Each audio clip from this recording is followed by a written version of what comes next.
tey ma bàkk la kañ yow boroom xol bu yaatu tey ma way la bégal la boroom yërmande bu bëri déglul te xeraw lu nax. salaamaaleykum mbokk yi faral di ànd ak seen mbokk Cissé Leral dal leen di jàmm ci seen formation Photoshop. ci vidéo bi tey incha allah ñu fas yéene leeral lu ñuy wax sélection tool te mooy li nga xam ne moo lay permettre nga tànn sa bopp ci benn photo par exemple yóbbu ko ci beneen place wala nga tànn lu mu mënti doon yóbbu ko ci beneen place.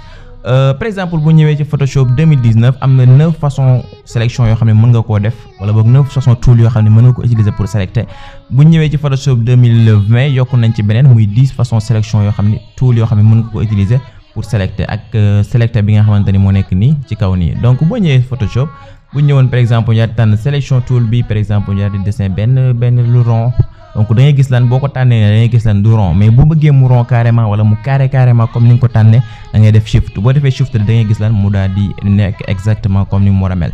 donc buñ sélecté woon lii ba pare ñu bëgg a yokk ci sélection bi boobaa nu ñuy def dañuy defaat aussi shift boo defee shift dañuy gis da lay indil benn plus bu ndaw ci côté sélection tool bi donc bu ko defee nga daal di tànn nga daal di def par exemple sélection bi nga xamante ni moom nga bëgg a def d'accord. ñu defaat shift par exemple dool li waat beneen sélection ci biir sélection bi donc moo nekk noonu par exemple comme ça dépend ci yow boo juumee ci sélection bi da ngay def lan CTRL Z toujours moo lay permettre mooy nga wàññeeku benn step ci li nga xamante ni moom nga avancé woon.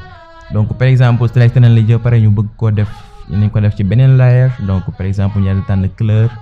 daat ko dañoo bëgg mu nekk couleur bu mel ni par exemple bleu clair bi ñu def alt lan backspace boo defee alt backspace mu ñëwaat di ñëw nekk ni donc boo sélecté ba pare par exemple sélection baa nekk nii ngay gis boo bëggee jugee ci sélection bi looy def da ngay def lan da ngay cliquer benn place fii rek fu la neex wala nga daal def CTRL D mu daal di jugee ci sélection boobu. donc kon loolu mooy boo sélecté ba pare nga bëgg a yokk ci sélection bi leneen mais boo sélecté woon tey par exemple dañoo sélecté benn kii bu rond ñu bëgg a wàññi ci sélection bi par exemple. bu ñu bëggee wàññi ci sélection bi boobaa nu ñuy def dañuy def par exemple dañuy def alt donc bu ñu cliquer alt daal di def alt da ngay gis moo nekk ni yokk moo nekk ni wàññi moo nekk ni donc boo cliquer alt donc mën nga wàññi lan ci sélection bi nga xamante ni moom nga def quoi d'accord. donc moo nekk ni ne la dikkee par exemple nañ ko def ci beneen layer daal di def alt backspace tànn couleur bi nga xam ne moom lañ soxla ba pare ok daal di def alt backspace donc. sélection baa nekk noonu daal def CTRL D donc da ngay gis lan couleur bi feeñul parce que lan couleur bi nekk ci ginnaaw dafa weex aussi te par exemple pour sélection tool aussi mën nañ koo utiliser pour daal di changer couleur bi nuñ koy changer mooy dañuy tànn par exemple bu rectangle bi buñ ko tànnee CTRL Z parce que sélection bi lambul nu mu tuddati dañ koy waxee workspace bi yëpp wala boog place bi yëpp donc ñu def nii par exemple. daal koy def ci beneen layer daal di tànn couleur bi nga xamante ni moom lañ bëgg mu mel ko par exemple daal di def aussi alt backspace mu daal ñuy dikkee couleur boobu donc moo nekk noonu d'accord. donc bëri na yoon yoo mën a def donc ñu daal dindi sélection bi par exemple pour daal def sélection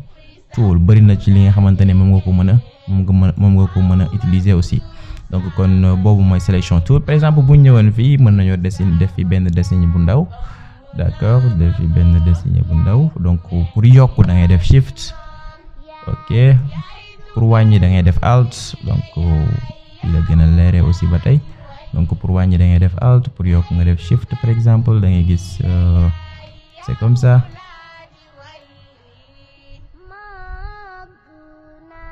donc par exemple ñu def ko ci beneen layer daal di def alt daal di tànn couleur bi nga xamante ne moom lañ soxla nañ tànn couleur bu ñuul. daal def alt backspace CTRL D you get it mu ngi noonu donc kon loolu mooy sélection tool mais sélection tool liñ koy utiliser pour tànn photo comme niñ ko waxee sànq par exemple nañ daal di def pour wan la sélection tool liñ koy utiliser dëggantaan lan la quoi donc par exemple dañoo am ñaari photo yi donc yaa ngi gis photo bii nii amul weer donc dañoo bëgg a jël weer bi daal di koy yóbbu fee donc nu ñuy def dañuy ñëw ci weer bi par exemple ñu daal di def. daal di tànn weer bi dafa rond dañuy tànn daal di tànn sélection bu rond bi donc boo ko tànnee après nga daal di ñëw nga daal def shift par exemple weer bi dafa rond dañuy def shift kon mais boo defee sélection bi nii da ngay gis lan sélection bi ñëwul ci rond bi carrément donc boobaa fii mën nga utiliser lu ñuy wax espace donc boo cliquer espace da lay permettre nga daal di positionné waat sélection bi nga xam ne moom nga tànn fi mu nekk boo cliquer espace T rek ak sa souris bi sa côté càmmoñ da lay permettre nga daal di positionné waat sélection bi nga xam ne moom nga def fi nga xamante ni moom la nekk donc boo ko sélecté ba pare donc moo nekk nii d'accord après ñu daal di taxaw ci kaw fii par exemple daal koy xëcc wala ñu daal def copier coller par exemple ça dépend ci yow bu la neexee donc da ngay gis lan li ñu sélectionné moo nekk nii mën nga changer opacité bi fii ok mën nga changer opacité bi changer fil bi fii mën nga koo jox yeneeni fonction wala bokk